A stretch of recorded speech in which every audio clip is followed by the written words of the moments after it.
So as Lisa stated, I'm a partner with Fallsgraf Beinhauer.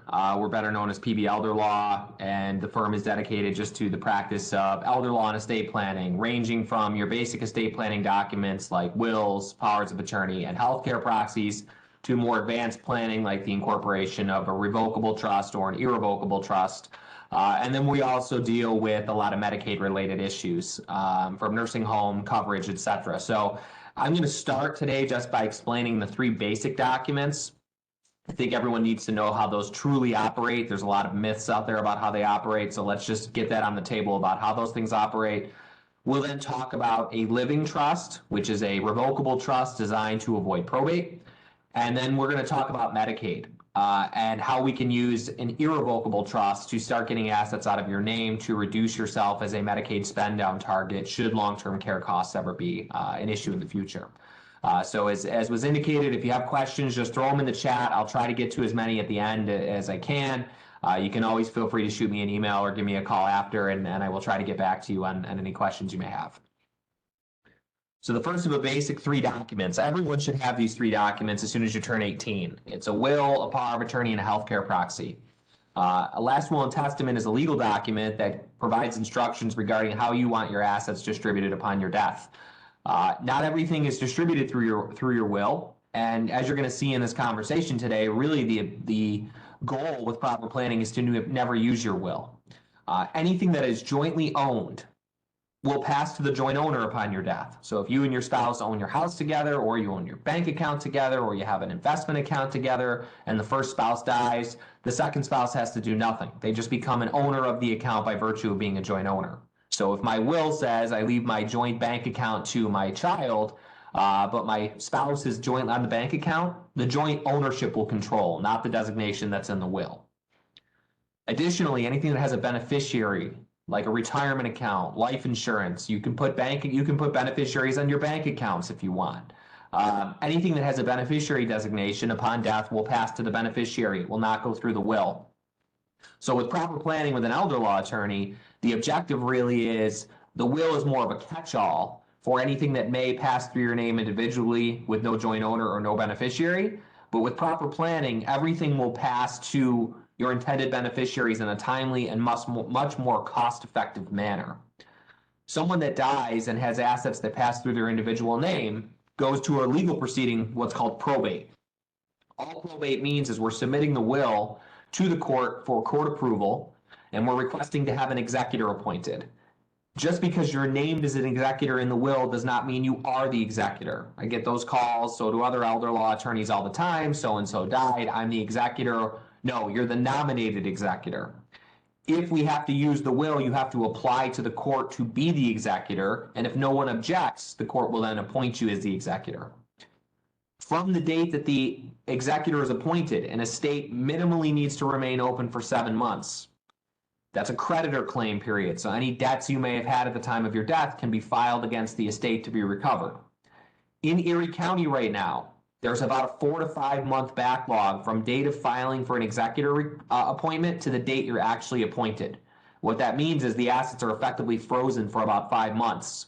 So by the time you get your executor appointed and then you start the 7-month window, an average probate proceeding is running about 15 to 18 months right now in Erie County. As we're going to talk about today, there's much more time and cost-effective ways to get your assets passed to your beneficiaries, short of having to go through the court system. So although everyone should have a will, you should be thinking of the will as really a catch-all, not the initiating device of how assets are going to actually be distributed. What happens if you die without a will? I often hear, well, hey, my spouse is going to get it all. If I don't need a will, why would I do that? Well, maybe.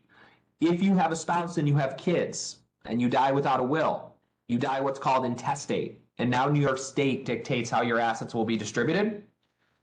If you die with a spouse and children and assets pass through your will, the spouse gets the first $50,000 and then the next one half. Your children get the other one half. So if your intended distribution plan is everything to the spouse first and then the kids, you need a will to say that, because that's not going to occur if you die without a will and then assets pass through your estate. Your children will end up with about 1/2 of the assets under that example. A will is also a critical planning tool for those of you that may have young children, or if your children have children, you can use a will to name guardians if something were to happen to the parents. New York State, the age majority is 18, so younger parents often use the will as a tool to describe who will raise their children or who they want to raise their children in the event they pass away and their children are under the age of 18. For those who may have disabled beneficiaries, talking with an attorney who doesn't do estate planning, they're probably going to tell you, well, you can't leave anything to that individual. They're disabled. If you leave a beneficiary or distribution to them, you'll kick them off of their benefits. That's not true. There are ways to leave assets to disabled beneficiaries without replacing their benefits, specifically SSI and Medicaid. So for a disabled individual who's receiving SSI, the maximum resource allowance is $2,000 a month, but the bigger component is Medicaid. That's their health insurance that they get as a supplement to the SSI. If you outright leave a distribution or a beneficiary, I leave an asset, or my will says all to my disabled child, and it says nothing beyond that, and my disabled child in fact inherits, you will kick them off of their benefits. So how do you leave things to them? In your will, you can create what's called a supplemental needs trust. It's a third-party supplemental needs trust. And all that means is I am setting up the trust on someone else's behalf. So it's my money that I'm leaving to them as opposed to their money that they are putting into a trust for themselves. The supplemental needs trust can be used. You appoint a trustee. The trustee can use the money to enhance the disabled individual's life, pay for things that their benefits don't pay, cars, vacations, other things that they may need that SSI and Medicaid don't cover. It cannot be used for cash, food, or shelter, but pretty much anything beyond that scope, the money in the trust can be used to enhance the child's life or the disabled individual's lifetime. And the nice part is whatever's left in that trust upon the death of the disabled individual, it pays to a beneficiary. It does not get recovered by SSI and Medicaid. So that's the primary difference. If an individual inherits and is disabled, they can create a supplemental needs trust for themselves. But by doing that, whatever money is left in there, Medicaid and SSI will recover against that trust. As opposed to you as the parent setting up a supplemental needs trust for your child. When you die, the money will go into that trust, but because you set it up for your child, there's no lien recovery, whereas there is lien recovery if the child inherits outright and then sets it up for themselves. So there are ways to leave assets to your disabled beneficiary, something you definitely need to talk to your elder law attorney about so that you don't have unintended results where you kick them off of their benefits or otherwise subject money to lien recovery after the death of the beneficiary. One more thing I want to touch on, on page 1. If you have beneficiaries that you want to set up a trust for because they're too young. So as I mentioned, the age of majority in New York State is 18, which means if your will says nothing other than I leave my assets to my children or my grandchildren and they inherit, they will get whatever you leave them at the age of 18. There are ways to set up trusts within your will so that the beneficiary's money is set aside until they're 21, 25, 30, whatever conditions you want to establish. The money is managed by a trustee. It can be accessed for pretty much any purposes by the trustee. So health, education, welfare, etc. And then when the individual reaches that specific age or ages that you have established, then the money is paid out. So a lot of times, commonly what an elder law attorney will see is age 21, age 25, with the idea being, well, the money would be set aside and get them through their educational phase of their lifetime. And if they choose to blow it thereafter, well, hey, that's on them. I got them educated and they should be at an age where they're financially responsible, as opposed to 18 where you're guarding against the beneficiary going to Vegas and putting it all on black and blowing through the inheritance or some crazy thing like that. So there are things that you should be discussing with your elder law attorney when you're talking about potential younger beneficiaries inheriting and how to set something up to guard against the money being dissipated before, it's used for whatever purposes you'd like it used for. The second of your basic 3 documents is your healthcare proxy or your living will. If you've been to a doctor, you've signed one of these. A healthcare proxy is a medical directive. that effectively indicates what type of treatment you would like if you're unable to make your own decisions, and who will be the agent and backup agents to make those decisions. With respect to executors and powers of attorney under, or an agent under a power of attorney, you can name multiple agents to act at the same time. On a healthcare proxy, it has to be one agent and then the next. So you can't have co-agents, but you can appoint one and then you can create your succession line if you'd like. The ones that you've signed in the hospital, they probably say nothing more than I, Dan, appoint so-and-so to be my agent. He or she knows what I want. Those work, but the problem is if you have no spouse as your agent and you have 3 children, you would name child number 1, child number 2 is successor, child number 3 is successor. You're unable to make your own medical decisions and you're now incapacitated. And it's getting to the point where we need to make a decision about does the agent or does the individual want to be prolonged artificially by breathing tubes and feeding tubes, or do they want a do not resuscitate order? Well, child 1, who's the agent, is out in the hall saying, well, mom or dad said they don't want to be resuscitated, they don't want to go through this, they want a do not resuscitate order. Child 2 and child 3 are in the hall saying, no, that's not what mom or dad told me. They said that, they wanted to be prolonged as long as possible. Although child 1's child A, their decision should control because they're the agent. If everyone's out fighting in the hall, you can expect that the doctor is going to be reluctant to do anything major as far as pulling the plug because they can just smell the lawsuit coming. If you have a more documented document, like a healthcare proxy with a living will, and the document specifically sets forth what you would like, in lieu of just saying somebody knows what I want, but instead says maybe, I want all available medical treatment, but if I get to the point where they're only going to keep me alive artificially, or I have a terminal condition, or whatever the case may be, I'd like a do not resuscitate order. Now the kids are all looking at the same document and can see what mom or dad signed and the specific directives they gave. And now an otherwise very difficult time can be made easier because the agent isn't making decisions for mom or dad. They're instead facilitating the decisions that are already in writing. So I definitely recommend everyone has a healthcare proxy. The healthcare proxy will have HIPAA language in it. HIPAA is the law that protects against doctors and nurses being able to disseminate medical information without the individual's approval. So having the authorization in there is critical because now the individual's agents can talk to the doctor and make informed decisions about what kind of treatment should be performed. And then finally, there's a separate standard New York State form. You don't need a lawyer to prepare this. It's called the MOST form. It's a medical order for life-sustaining treatment. That's the actual DNR to be put in place. So the healthcare proxy and the living will gives the authorization to put the DNR in place. The MOST is the actual, okay, now the DNR is in place. So that's a separate form you can sign through your doctor at any hospital you're at, but you do not need a lawyer to prepare that for you.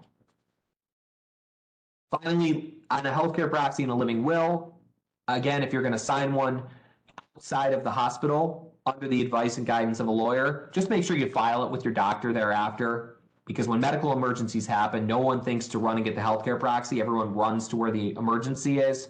So if it's part of your electronic medical record, the likelihood is it'll get from your doctor's office to the hospital so that you can then begin making decisions as the agent for the person who's incapacitated. The third of your basic 3 documents, and probably the most critical in-life document, is a power of attorney. So a power of attorney is a legal document that appoints an agent or agents to assist you with anything you yourself can do with your finances.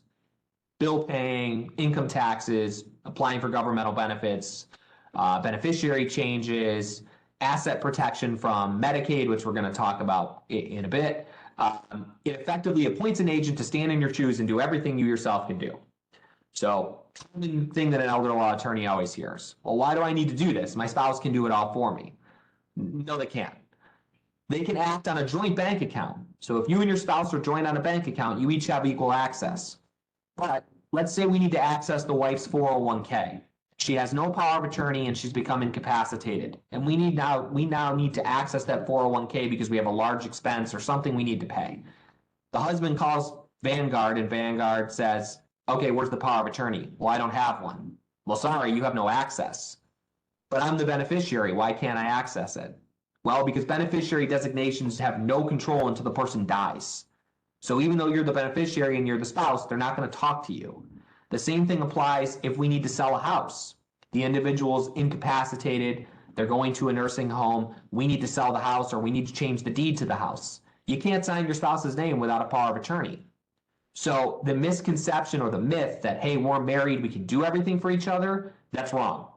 You need a power of attorney. If your power of attorney was done pre-2010 and is only a 2-page power of attorney, you need a new one. The law was updated substantially in 2010 and again in 2021 to build in all sorts of Medicaid planning authority for people going into the nursing home that haven't done any advanced planning. Again, we're going to circle back to this, but the point is, if your power of attorney is only 2 pages, or if you have a power of attorney post-2010 and it does not have what's called a statutory gift rider or gifting authority, it needs to be redone. If you require long-term care down the road and you have too much money, if you have a gift rider or gifting authority, your elder law attorney can work with your family to save about 50% of your assets instead of paying 100% of all the assets above and beyond what you're allowed to keep over to the nursing home. So this is why this is a critical planning tool, is the power of attorney allows the family to work with an elder law attorney, even if your spouse or your family member has 1 foot in the nursing home, has 2 feet in the nursing home. There are still things that can be done to preserve assets short of paying 100% of your excess resources to a nursing home. We'll talk more about this when we get into the Medicaid section, but that's really why this is a critical planning document. Elder law attorneys always get called and say, hey, so-and-so has died, I'm the power of attorney. Well, with death, your power of attorney authority terminates. So the power of attorney is an in-life document. After death, you're either going to be an executor or you're going to be a trustee if you have any authority to manage the affairs of the deceased individual. But a power of attorney terminates with death. So what happens if you don't have a power of attorney and the individual becomes incapacitated? The only way to get authority to act on your spouse's behalf or parent or whomever is to go to court and do a guardianship. A guardianship is a petition to a court to have someone declared legally incapacitated. A court attorney an attorney is appointed for the alleged incapacitated person. The court appoints a court evaluator who is the arm of the court to go out and investigate the allegations. And then you yourself need an attorney. The proceeding is protracted. Generally, you're going to spend thousands of dollars doing it. And every year you have an annual reporting requirement to the court to show everything you've been doing with that person's finances. None of that is required under a power of attorney. So power of attorney is a much more cost-effective way to get authority for your spouse, your parent, whomever, and store it away. Even if you're totally healthy right now, sign it, store it away. It's there if you need it, and it avoids a very long, protracted, costly guardianship proceeding that's really unnecessary just by virtue of having a power of attorney. June 2021, there was a change again to the power of attorney law. Really what they did is from 2010 to 2021, the power of attorney went from 2 pages to about 13 or 14 pages. And again, it all has to do with this ability to protect assets from the nursing home if you haven't done any advanced planning. That's the primary function of what was built in. Under the old power of attorney from 2010 to 2021, if you wanted to be able to do the Medicaid planning, you had to sign a specific separate gift rider. If that wasn't executed, you couldn't do the gifting. In 2021, they just built the gift rider right into the power of attorney. So now it's all included in the document. So really it was more of a format change. The other thing that it did though, and this was critical, was it put financial penalties and consequences on financial institutions who were rejecting powers of attorney for no reason. Hey, there was a typo. Hey, there was this. We would deal with this. Elder law attorneys would deal with it all the time.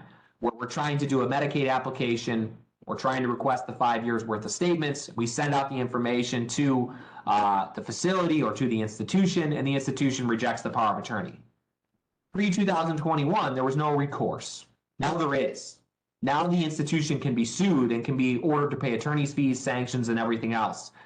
Ultimately, what we have seen as elder law attorneys is the rejection rate from institutions has gone way down because now there are consequences to them for rejecting things for really just silly reasons that had nothing to do with the basis of what the document was for. So that was the major other component to it. Now we're going to move into the estate planning. This is going to be just a quick part of the program. We get these questions all the time, so I wanted to just highlight it for you. And then we're going to move into the trusts and the Medicaid and the asset protection. So questions we always get. When I die, am I going to pay an estate tax? The question is, if you're rich, yes. By rich, I mean in New York State, if you as an individual die with more than $6.58 million in your particular or in your respective name, you'll pay an estate tax. Otherwise, you won't. At the federal level, it's almost $13 million per individual. So more people than not will not pay any estate tax. If you are above these estate tax limits, or there's a possibility that you could end up being above them, you need to see an elder law attorney immediately, because there are planning techniques that can be implemented to avoid paying large estate taxes upon the death. The way New York State works, if you die owning just 5% more than the estate tax, they tax you on the entire value of your estate. It's upwards of $1 million in estate tax, potentially more depending on what the value of your estate is. That can be eliminated and avoided by meeting with an elder law attorney and implementing techniques to either do gifting, donor funds, charitable distributions, or if you have a spouse, setting up what are called disclaimer or credit shelter trusts, so that if the spouse inherits, any money above the 6.5 goes into a separate trust instead of being taxed at the estate tax threshold. So again, kind of the bottom line is, if you're under these numbers, no estate tax. If you're around these numbers or over, you need to meet with an elder law attorney immediately to walk through what types of planning techniques are available to minimize or otherwise try to get away with not paying estate tax. Now we're going to talk about trusts. So the first trust is called a revocable or a living trust. The sole purpose of this trust is to avoid probate. Again, what is probate? Probate is the legal proceeding where someone dies with assets in their individual name, no beneficiary, no joint owner, and now we need to use the will, and now we need to go through the court system, which is now currently taking about 15 to 18 months and will cost a substantial amount of money in attorney's fees, costs, disbursements, etc. Assets that are owned by a living trust pass immediately upon the death of the owner of the trust or the creator of the trust. Nice part about a living trust. I create a living trust. It's called the Dan Schuller Living Trust. I can be the creator of the trust. I can be the trustee of the trust. And I have all the access to any of the assets that are in the trust.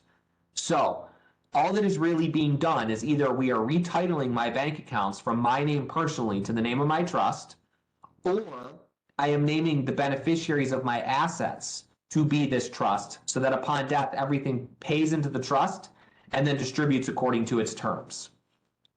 The distribution provisions are much like a will.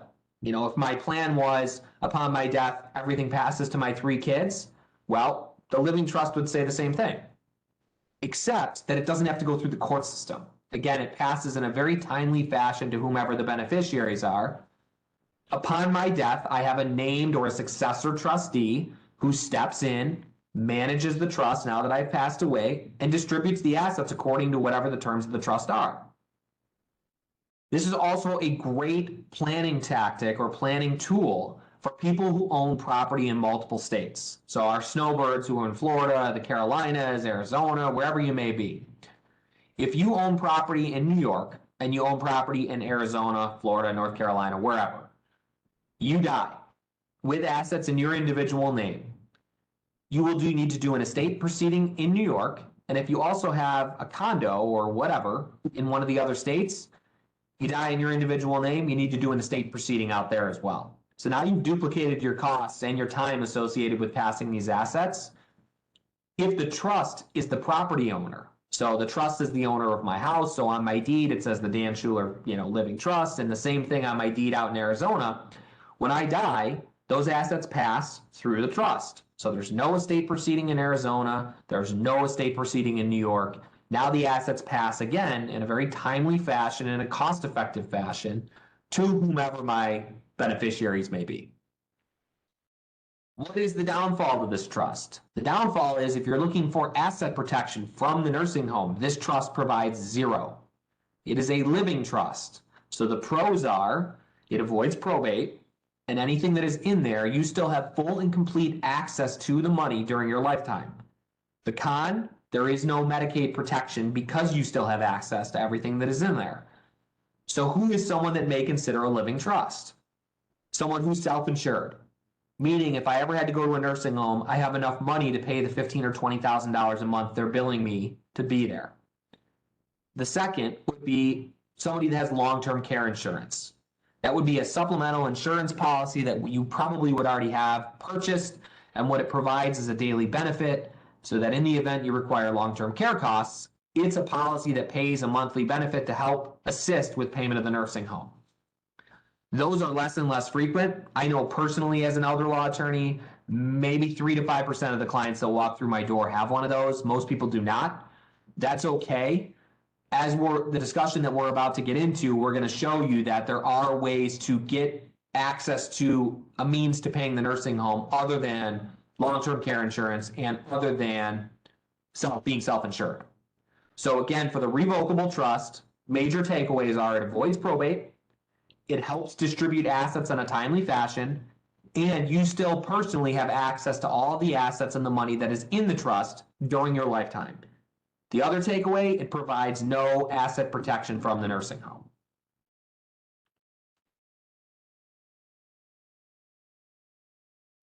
Okay, let's talk about Medicaid, which is going to tie into the second of the most common trusts that elder law attorneys are dealing with.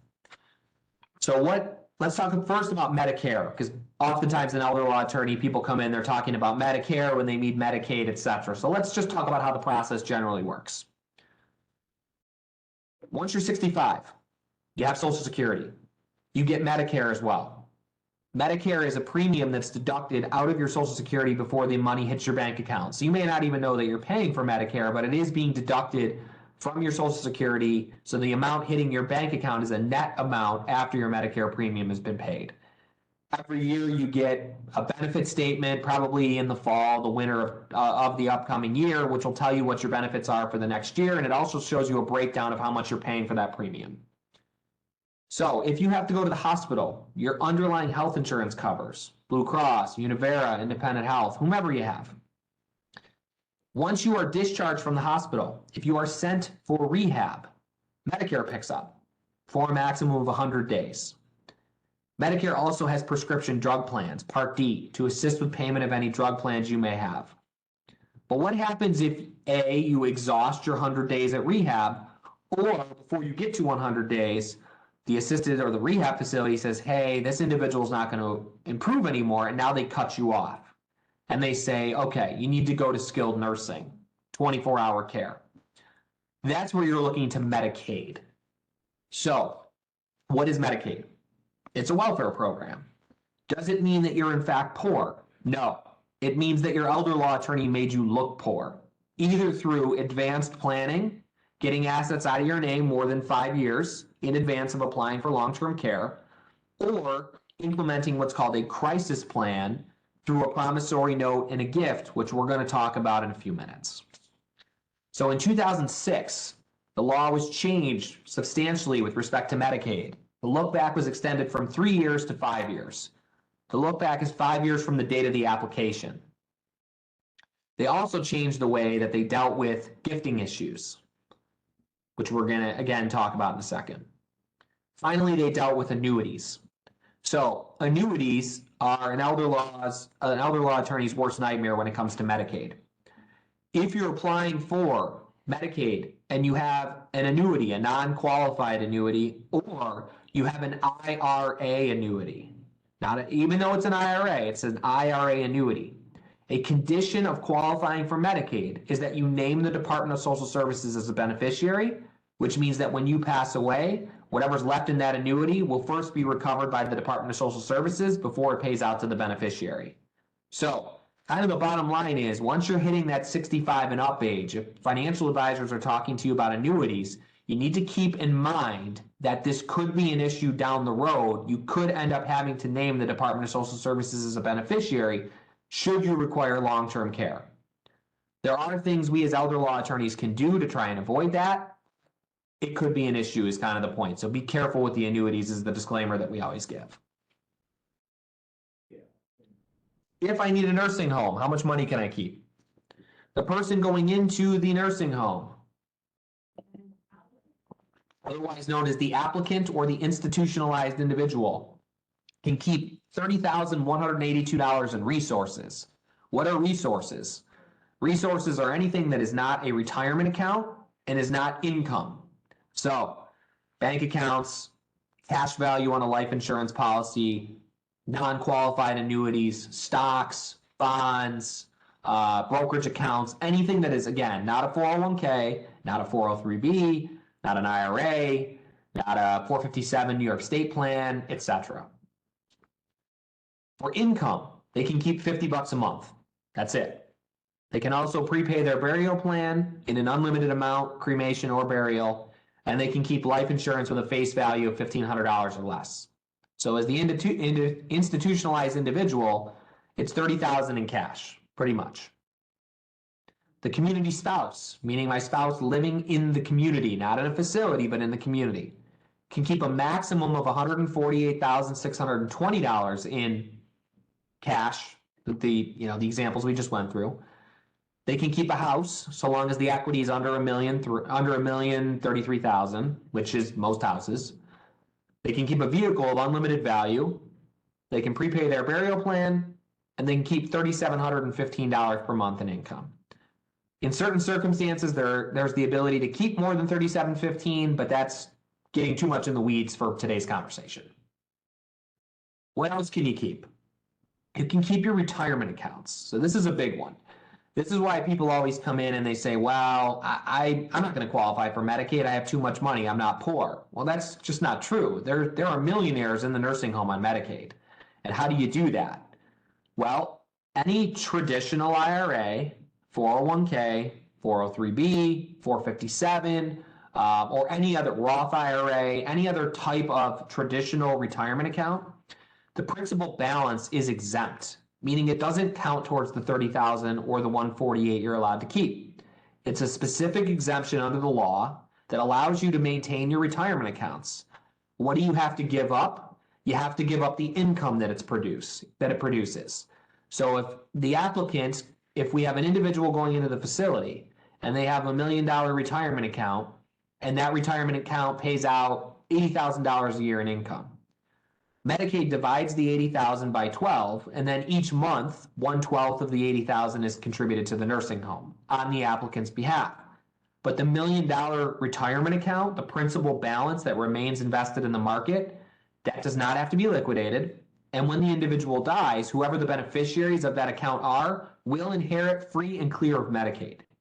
So that's a big one, because most people are always taught, hey, sock the money away, put it in your retirement account. So a lot of times people will come in to see an elder law attorney thinking, oh man, I'm in big trouble. I got $1 million in my retirement account. And then we get to tell them, no, you're not. That $1 million, the principal is exempt. Only the income needs to be contributed.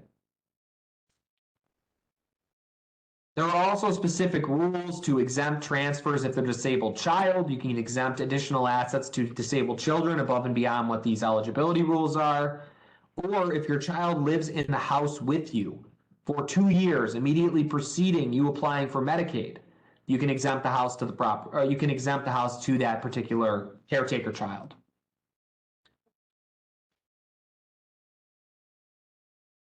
Community Medicaid is another program. So generally when you're talking about Medicaid, you're hearing or you're thinking the nursing home. There are other types of Medicaid programs available if you're in assisted living or if you're in your home to help offset some of the costs associated with assisted living. Assisted living is usually about $5 to $7 grand a month, depending on the facility. If you're at home getting care, well, whatever the aides are charging times however many hours per week you're requiring care, that's all out of pocket. There is a community Medicaid / nursing home diversion program, and conceptually, the idea is the resource amounts are very similar to what's with skilled nursing. The individual that's applying can keep a little bit more in income because they have more expenses. They're not 24/7 skilled care. They have other expenses like room rates, etc., that they're going to need to pay. So the individual can keep about $1,600 a month, but the rest of the income has to be contributed to a pooled trust if it's over and above and beyond that.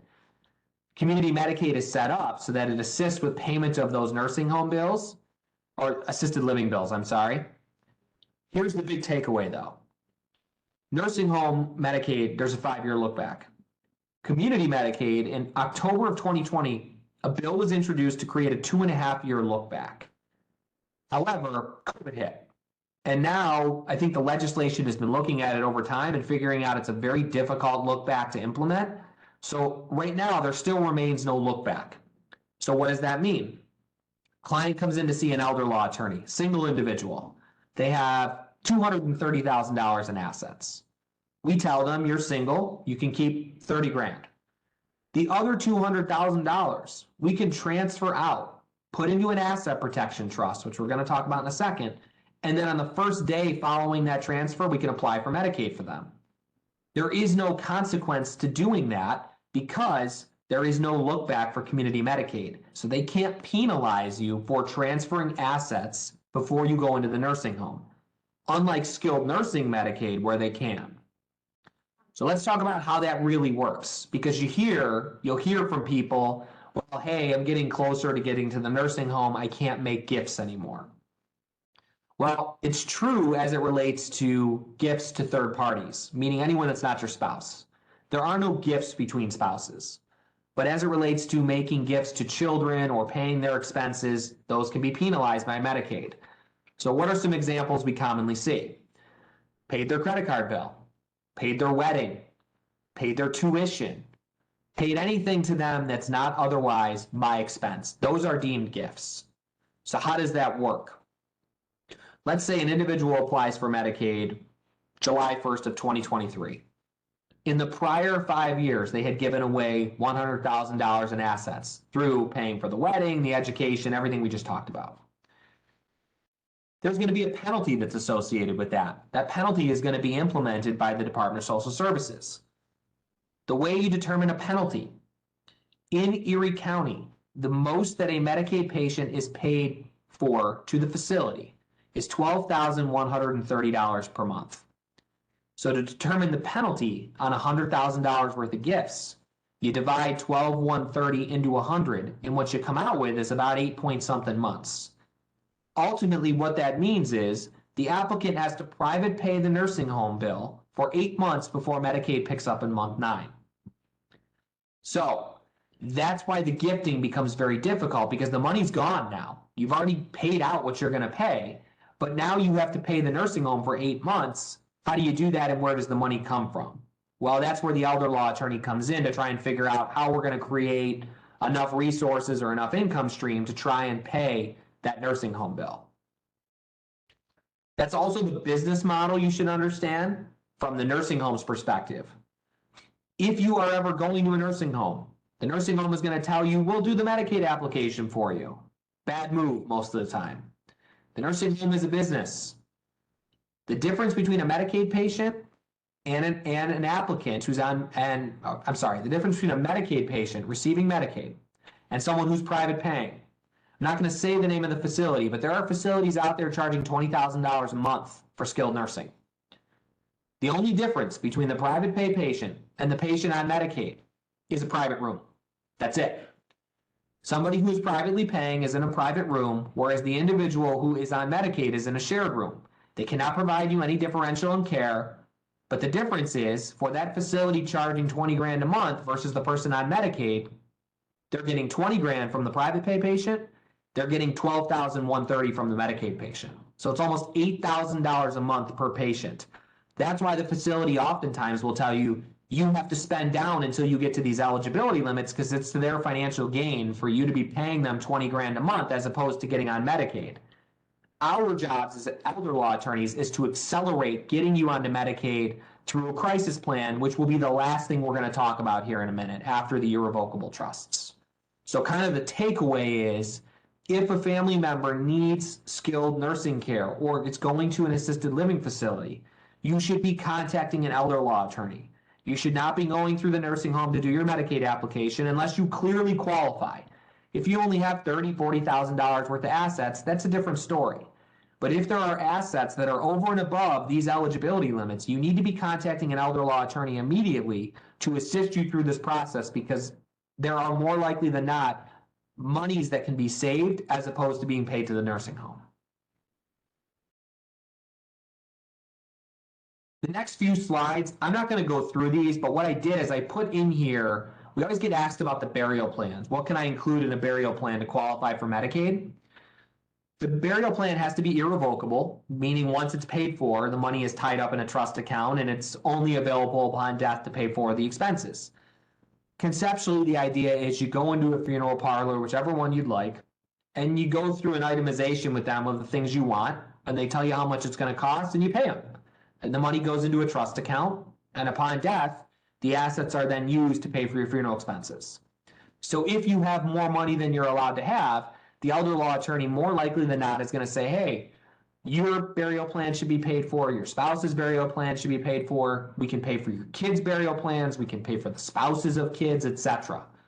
So it's just a way to keep money in the family and for, expenses that will be forthcoming in lieu of putting it into the nursing home.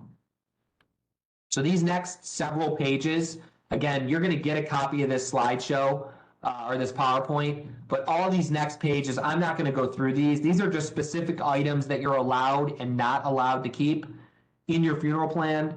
The big one is you can't prepay the breakfast. They don't allow you to do that. But almost anything else that would come naturally with cremation or a burial plan, you can prepay that and include it. They are transferable between funeral homes. We get that question all the time. I want to start with this funeral home and now I want to go to a different one. Yes, they are transferable. But again, this is all just a very detailed list of right out of the statute what you are and are not allowed to include in your prepaid burial plans. So finally, irrevocable trusts, otherwise known as an asset protection trust. Irrevocable means what you think it means. It means that I am setting up a trust. I'm designating a trustee who cannot be me, and it can't be my spouse. And I'm putting money, I'm transferring assets or money from myself to my trust. The assets that are transferred to the trust are now off the table to me. Meaning, if I put 100 grand in a bank account that's now owned by the Dan Schuller Irrevocable Trust, I can't tell my trustee, you got to give me the money back. That violates the terms of the trust. It would not be an asset protection trust. The assets would not be protected if you needed long-term care. So when you are thinking about setting up one of these trusts, you really need to have a thoughtful, in-depth discussion with your elder law attorney about not only your budget, but what your life expectations are. Common question that an elder law attorney is going to ask you is the first big asset, the easy one that most times people will move out of their name, is their house. Question that I always ask, and I'm assuming other elder law attorneys ask it as well, is what's your plan with the house? Now that you're retired, you have a better idea of what your plan is moving forward. If the answer is, well, we need to sell the house and live off the money, then you shouldn't be transferring it. Because by transferring it, you're reducing the money you would receive if it's sold. But if the plan is, well, we're going to live in it for 5 or 10 years and then maybe we'll downsize down the road, or we want to live out our days in this house, then you should be talking to your elder law attorney about getting it out of your name. How do you do that? It's a deed transfer. The attorney prepares a deed that transfers it from husband and wife to husband and wife's trust. The date that deed is signed, you start a 5-year look back. So if you or your spouse apply for the nursing home in 5 years and a month or any date after 5 years, Medicaid can't come after this asset. It's now off the table. The same idea applies to any other asset you put into the trust, whether that be an investment account. I have a savings account. I've accumulated a couple $100 grand in a savings account. I never touch it. I don't need it. I live off my income. I have minimal expenses, whatever. Well, you should probably be looking at getting that savings account out of your name to avoid having to pay it to the nursing home. How do you do that? You open a bank account that's owned by the trust and you transfer the money in, and now you've started your 5-year look back. So the elder law attorney generally will have you fill out a questionnaire in advance of the meeting that details all your income and all your assets and all your liabilities. And at that meeting, they should be talking to you about prospective plans. What do your expenses look like? How much are you dipping into your savings to cover your monthly costs? Because if the answer is a lot, you shouldn't be moving the savings account out of your name. Because once you move it into the trust, you lose the direct access to it. So it should be a thought-provoked or invoked conversation about what makes sense to move out of your name and what doesn't.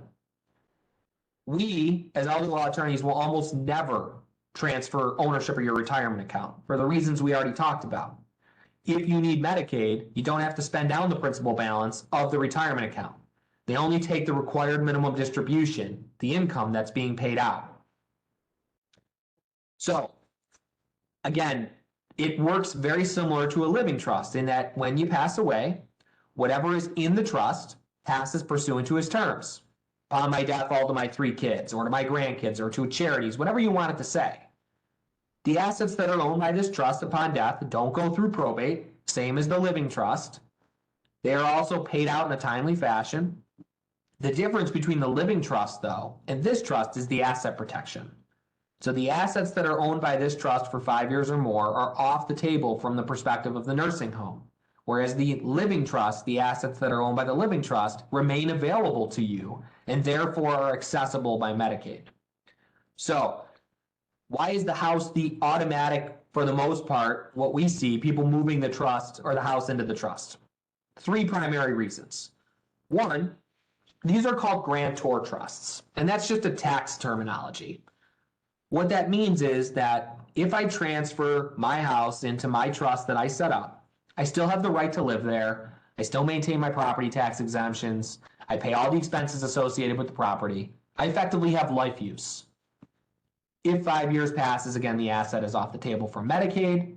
And then when I pass away, it can either be sold or given to whomever almost instantaneously. No need to go through court. The second reason why people proactively put the house in is, well, if you're that 5 to 10 year plan person who's thinking, I'm 70, I'm going to live in the house for 5 or 10 years, and then maybe I'll downsize to a condo or I'll go to, some other type of living arrangement. If you get to year 5 or year 10 and you decide you want to sell the house, you can do that. The trustee will sell it for you. So you don't sell it, your trustee sells it. The trustee can then take the money received from the sale of that property and invest it into a new property for you to live in. That doesn't reset the 5-year look back because the transaction occurred entirely through the trust. It did not occur through you as an individual. The trustee did it as the owner or operator of the trust. They sold it, and now the trustee owns the next property. So there are ways to sell and reinvest. What happens to the excess proceeds, if there are any? Just goes into a bank account owned by the trust. So the money remains protected, and we now have you a new place to live. And you still remain obligated to pay all the expenses, etc. So there's no expense to your trustee as far as maintaining the house during the lifetime of you.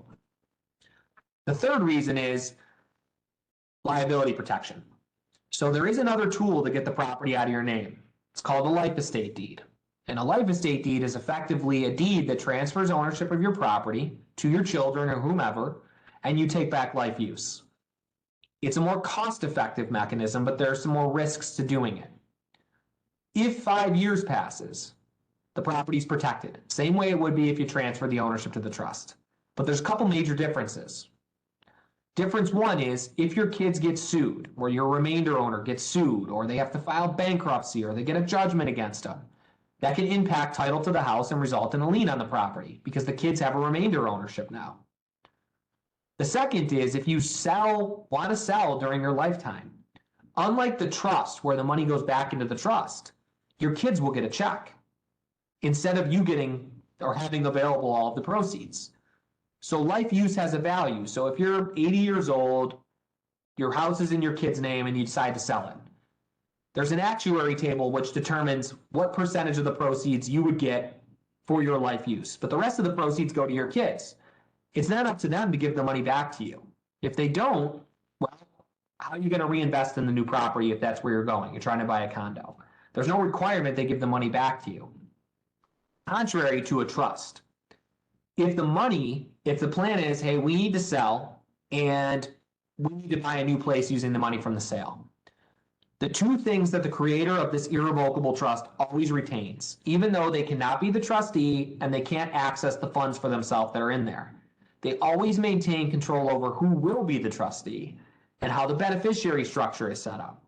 So if you get to that point where you want to sell and child 1 says, I'm not selling it, well, we replace them. We just put the next trustee on whom we know will sell it for us. and then that trustee will sell it and they'll cooperate and the money will be available.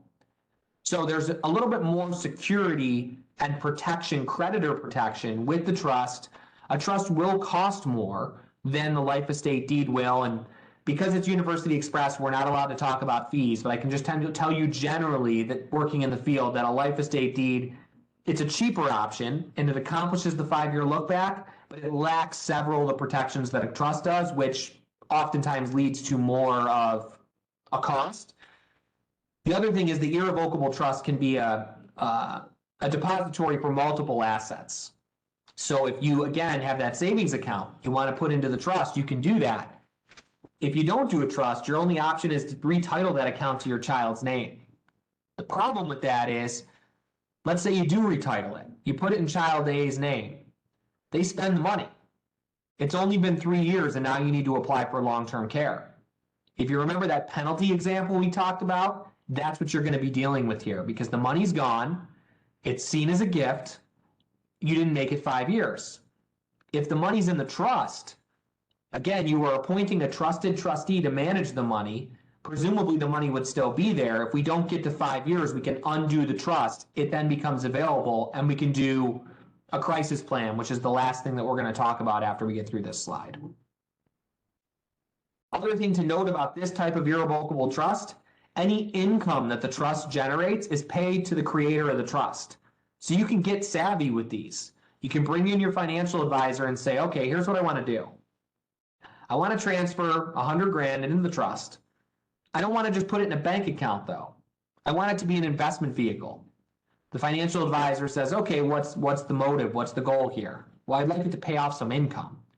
Well, we sit with the financial advisor and the trust now becomes the owner of some type of investment account that has an income stream.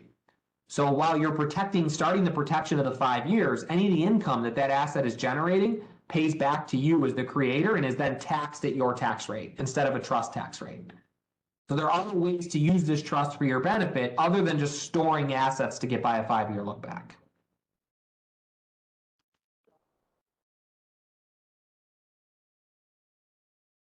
As we talked about, the trust avoids probate, just like a living trust, so any of the assets that are in the trust will pass immediately or in a timely fashion, pursuant to the terms of the trust at a much more cost and time-effective manner.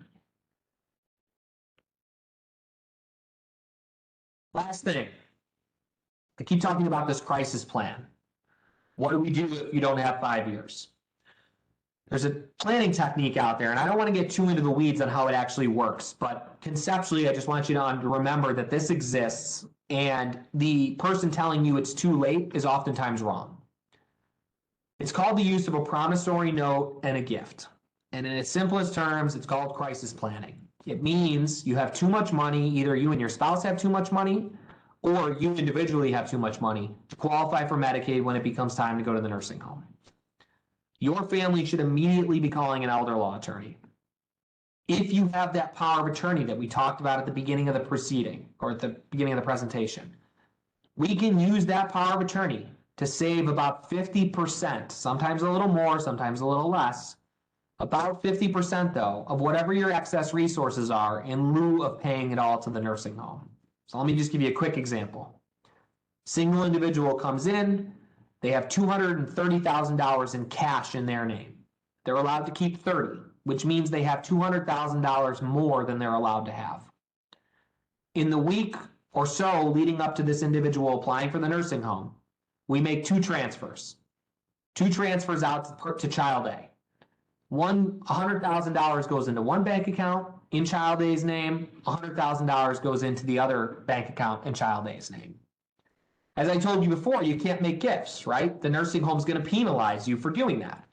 That's okay. I've already pre-calculated, or the elder law attorney has already pre-calculated what the penalty is. So under this example, as we talked about earlier, if you give away $100,000, the penalty is going to be about 8 months. You're probably thinking, well, how am I going to pay? I only have 30 grand left. I'm on Social Security. Maybe I have a small pension. How am I going to pay $15,000 to the nursing home every month? The gift that we gave to child A, the 100 grand gift, sits over in its own bank account. The other transfer to child A, the other 100 grand, is what's called a promissory note or a loan. Medicaid does not care if you make loans because loans are repaid. They only care about gifts because gifts aren't paid. So forget about the gift. 100,000 in bank account B, we'll call it. Forget about that. It's over in its own world. We're only going to be focused on bank account A now, which is a $100,000 loan to child A. I told you there's going to be an 8-month penalty period that we need to repay the nursing home, or we need to pay the nursing home bill for 8 months before Medicaid pays in month 9. So how do we create enough income so that the Social Security plus the pension plus whatever else are enough to pay the nursing home? What we do is that $100,000 loan that we gave to child A, we restructure the payments over 8 months. So now what happens is once a month for 8 successive months, child A cuts a 1/8 check from the $100,000 account back to mom or dad. That plus the income is enough to pay the nursing home every month. We would have, the elder law attorney pre-calculates to make sure that the income, that the loan produces a sufficient loan payment back every month to make sure there's enough income between the loan payment, the Social Security, and the pension to pay that $15,000 a month bill. What happens in month 9? Starting in month 9, the promissory, the note, the loan will have been repaid because we paid it back over 8 months. And just to be clear, the child is not using their own money. They're using the $100,000 mom or dad gave them, and they're just repaying it back to them over 8 months. So at the end of 8 months, the loan has been repaid. The penalty period has been repaid.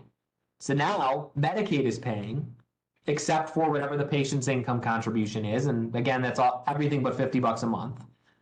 But the third and most important thing is that other $100,000 gift that I told you to forget about over in bank account B, that's protected from the nursing home. They can't touch it now. It's now free and clear to child, grandchild, whomever your beneficiary was, anyone but your spouse, effectively. So the idea is, it is never too late. If you think someone is going to a nursing home, or they're going through hospitalization, they're starting the rehab process and it looks like they're not coming home, or even if they just got admitted, it is not too late. You should be calling an elder law attorney. The worst the elder law attorney is going to tell you is, hey, under your circumstance, the finances don't make sense to do the gift and note. There's just not enough money to do it. Most of the time, though, there's a savings to be had for the family, short of just paying it all to the nursing home. So again, as elder law attorneys, when it comes to Medicaid, we always say our job is to accelerate you getting on Medicaid and making you look poor when in reality you're not poor. So that's really the biggest takeaway when it comes to, if I don't have 5 years, but I need Medicaid, or if I just have too much money and I need Medicaid, it's not too late. You need to be calling an elder law attorney, not a general practitioner. Only elder law attorneys really do this stuff. It's too complicated. The techniques that are implemented are very specific, and there's large consequences if it's not done correctly. So that's really the big takeaway here is start your planning. Usually 65 to 70 is the ripe age. You're retiring. That's the ripe age to start talking about the 5 years. Doesn't mean if you're 75 or 80, you shouldn't be addressing those. That's still within the time frame. It's just kind of the ripe age is, I'd say 65 to 70, 65 to 75 is when you want to start really looking at getting assets out of your name, because now you've more than likely retired and you have a better idea prospectively about what your life plans are. But even if you don't have the 5 years, it's not too late. You should be calling an elder law attorney. The nursing home should not be doing your Medicaid application unless you clearly are eligible, meaning you have minimal assets. Otherwise, you should be talking to an attorney about this stuff. Let me just end this. Elisa, do you know how I can see the chat now? I saw a couple things popping up, but I don't know how to access the chat. Yeah, okay.